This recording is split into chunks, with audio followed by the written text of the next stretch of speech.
दोस्तों, धर्मेंद्र बॉलीवुड के ही मैन कहे जाने वाले इस सुपरस्टार की जिंदगी सिर्फ फिल्मों तक ही सीमित नहीं रही।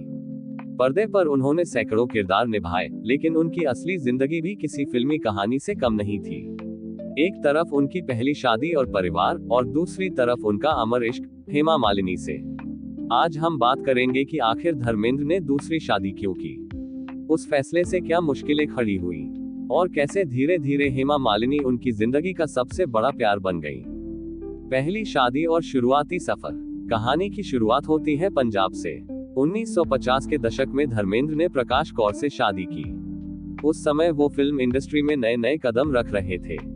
शादी के बाद उनके 4 बच्चे हुए, सनी देओल, बॉबी देओल और 2 बेटियां, विजेता और अजीता। धर्मेंद्र फिल्मों में दिन ब दिन पॉपुलर होते जा रहे थे, लेकिन उनकी घरेलू जिंदगी काफी अलग थी। प्रकाश कौर एक सादी घरेलू महिला थी, फिल्मी दुनिया से उनका कोई लेना देना नहीं था। फिल्मों में एंट्री और हेमा मालिनी से मुलाकात। साल 70 के दशक में जब धर्मेंद्र टॉप हीरो बन चुके थे, तभी उनकी जिंदगी में आई ड्रीम गर्ल हेमा मालिनी। दोनों ने कई फिल्में साथ की और धीरे धीरे ये प्रोफेशनल रिश्ता पसंद होने लगा। शूटिंग के दौरान धर्मेंद्र की मजाकिया आदतें, उनका साफ दिल और हेमा की सादगी दोनों को एक दूसरे के करीब ले आई। धीरे धीरे ये दोस्ती प्यार में बदल गई। लेकिन समस्या ये थी कि धर्मेंद्र पहले से शादीशुदा थे और 4 बच्चों के पिता भी। दूसरी शादी क्यों हुई? अब सवाल उठता है कि धर्मेंद्र ने दूसरी शादी क्यों की। असल में वो हेमा से बेपनाह मोहब्बत करते थे, लेकिन हिंदू मैरिज एक्ट के हिसाब से बिना तलाक दूसरी शादी मुमकिन नहीं थी। तलाक उस जमाने में बड़ा मुश्किल काम था, इसलिए कहा जाता है कि धर्मेंद्र और हेमा ने इस्लाम कबूल कर लिया और फिर 1980 में शादी की। ये फैसला आसान नहीं था। मीडिया ने खूब हंगामा किया, समाज में चर्चा होने लगी। एक तरफ पहला परिवार था, दूसरी तरफ नया रिश्ता, परेशानियां और विवाद। धर्मेंद्र की दूसरी शादी ने कई तरह की परेशानियां खड़ी कर दी। पहली पत्नी प्रकाश कौर का दर्द सबसे बड़ा था। उन्होंने एक इंटरव्यू में कहा भी था, वो शायद अच्छे पति नहीं हैं, लेकिन बहुत अच्छे पिता जरूर हैं। यानी पत्नी के तौर पर उन्हें चोट पहुंची, लेकिन मां के तौर पर उन्होंने धर्मेंद्र के रोल को कभी कम नहीं आंका। उन्होंने ये भी कहा कि हर आदमी एक खूबसूरत औरत की तरफ खींचता है, और हेमा मालिनी सच में बहुत सुंदर है। दूसरी तरफ हेमा को भी समाज की आलोचना झेलनी पड़ी।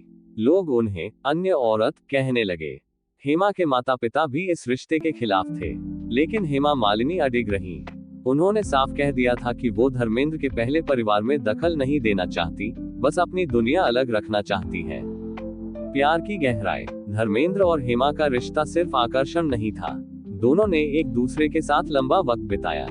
धर्मेंद्र अक्सर शूटिंग के दौरान हेमा को खुश करने के लिए कैमरामैन को रिश्वत देते थे, ताकि रोमांटिक सीन ज्यादा बार शूट हो और उन्हें हेमा के साथ वक्त मिले।